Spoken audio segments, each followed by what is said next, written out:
Hello everybody, my name is Lewis, and today's video is about the HyperX Quadcast S.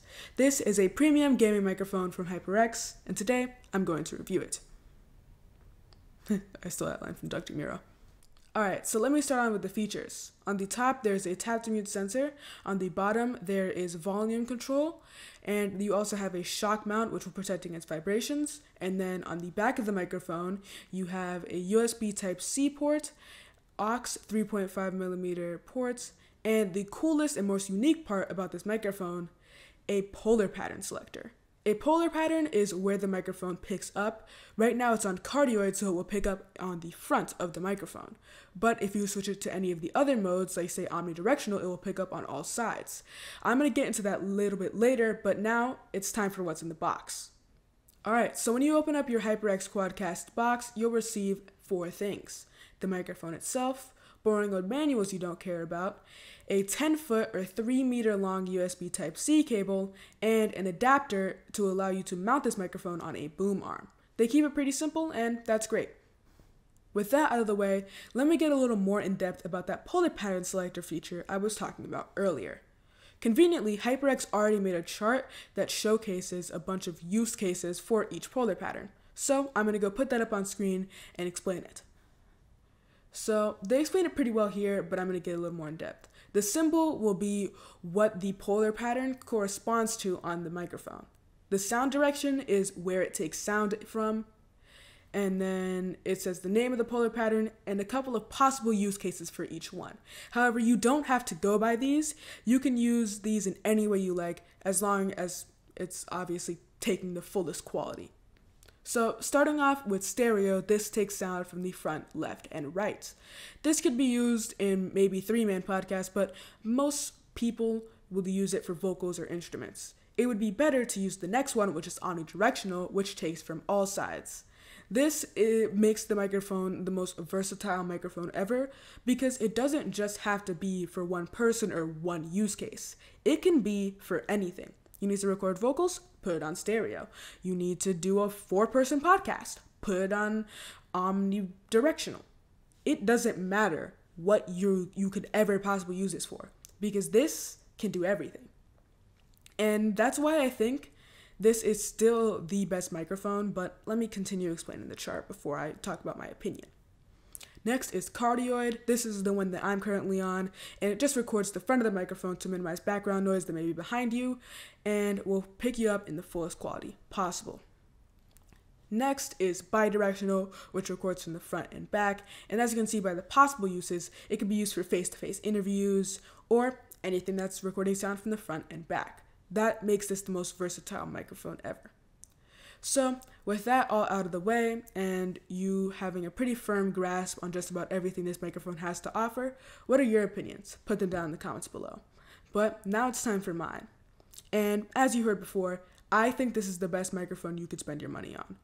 It is so versatile that I don't think you really could make a mistake by buying this, unless you don't have the money to. And you shouldn't buy this if you are a beginner, because this is too much of an investment for something you're not even sure if you like yet. So I'd recommend picking up a more budget microphone. I have a roundup up on my channel, and there is a lower tier version of this without the polar pattern selector or any fancy features called the SoloCast, which is just about $50 and sounds pretty good. So you can check both of those out on my channel, and I'll have a card up to it in the top. Is it mirrored? But no, this is a mirrorless, so it's in one of these corners right here. Alright, so now it's time to test this thing. You've seen me give it high praise in just about everything, but now let's put it to the test. So I'm going to start off with a plosive test, which tests to see how receptive the microphone is to loud p sounds.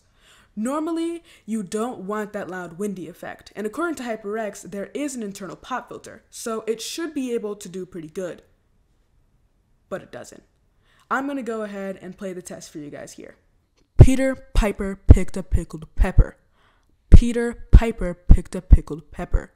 Peter Piper picked a pickled pepper. As you heard, it doesn't do very well on the test. There's a lot of wind noise, which is exactly what you don't want in a microphone like this. And I think the main reason why is because of the RGB. Normal microphones without RGB would have pretty thick pop filters. However, this one can't have as thick of a pop filter because they still need that color to pop out of the microphone. So I think that may be the main reason why it's a little weak. However, it's okay. I'll give it a 3 out of 5 on that test. It's not horrible, however, it's not very good. Moving on to the next test, we're going to be testing out the shock mount in the microphone using the default stand and also using the microphone on a boom arm. So let's start with the default stand. I'm going to do my rage test and then I'm going to do an actual serious test. So, bro, he's shooting me through a wall. He is shooting me through a wall. He is shooting me through. So there's your rage test there. So you can see how you sound when you inevitably lose a game. And then it's time for the actual serious test. So now I'm going to do some taps on my desk around the microphone.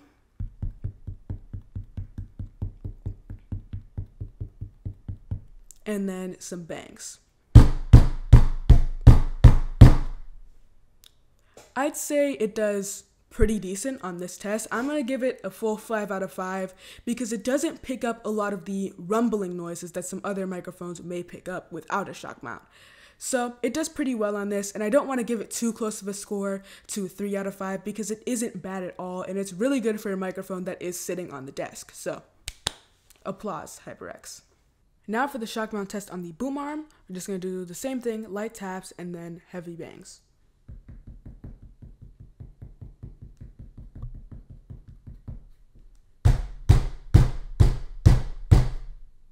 And now we're going to do a background noise test so you can get a little bit of an idea of how it would sound when you're using this microphone in a Discord call with your friends without any noise suppression on and you're using your keyboard. So let's start.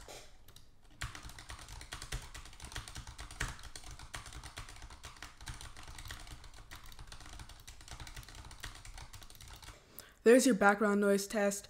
My keyboard keys are basically the equivalent of a Cherry MX Blue, so they are extremely loud. Don't expect your keyboard to be this loud in the microphone. These are a very loud key switch, but it does do relatively well at singling out noise on the cardioid pickup pattern mode. It obviously depends on what mode you are on. If you are on the omnidirectional mode, it will pick up sounds from all sides, so it will be in clear sound. But if you're on the cardioid mode, it does a half decent job. I would give it a 4 out of 5 on that test. Alright, and now it's time for the pickup pattern test, which is probably what you've been waiting for in the first place. I'm going to switch around the pickup patterns so you can get a feel for how they actually work in the real world instead of just seeing a chart of how they are supposed to work. So we're going to start off on cardioid, and we're going to pick up the microphone and spin it around so you can see where the microphone sound is muffled and where it is in full quality. Alright, so here we are at the front of the microphone. I'm going to talk at every single direction of the microphone so you hear the full sound quality. So I'm at the front of the microphone now, and I'm going to start twisting it until I am on the left side of the microphone, and now I should be a little muffled. Now onto the back side of the microphone. I should be echoey as my voice will be bouncing past the microphone and then back to the front. Then on the side, gonna be muffled again. And now back on the front, I should be in full quality and you should hear me as good as possible. Now we're going to switch the polar pattern over to bidirectional. This should record on both the front and back of the microphone. Let's begin. So on the front of the microphone, on the bidirectional setting, should be in full clarity. Moving to the side, I should be a little muffled here. Moving to the back, I should be in full clarity, or at least I'm supposed to be. Then I'm on the side again, it should be muffled. And then back at the front, I should be in full quality. Now, let's go ahead and take a quick switch over to omnidirectional. This should record on all sides and I should be in full clarity every single place I go.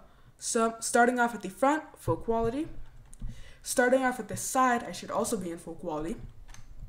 Starting off at the back, full quality again. And then at the right side, still be full quality. And then back at the front, full quality. And now I'm going to switch to the final polar pattern, which will be stereo. Alright, so this should record on the front, left, and right sides of the microphone. So here I should be in full quality. Here I should also be in full quality. Here I should be muffled or echoey. And then here I should be in full quality. And then back at the front, also full quality. So what do you think? I'm going to give my thoughts. I think it did pretty well. The other sides didn't sound as high quality as if you were speaking into the front of the microphone. However, it did do a pretty good job, and I have to give it a 5 out of 5 here because there's not much else to compare it to. Nothing in this class does the same thing. So it is a very unique feature, and it is very good, and is one of the main reasons to buy this microphone. At this class, once you're at the tippity top of USB microphones, which this is, all the microphones sound the same, and the only way to really set yourself apart is by having good features, and this does it pretty well. It has all of the features you could ever ask for, and it sounds good doing it.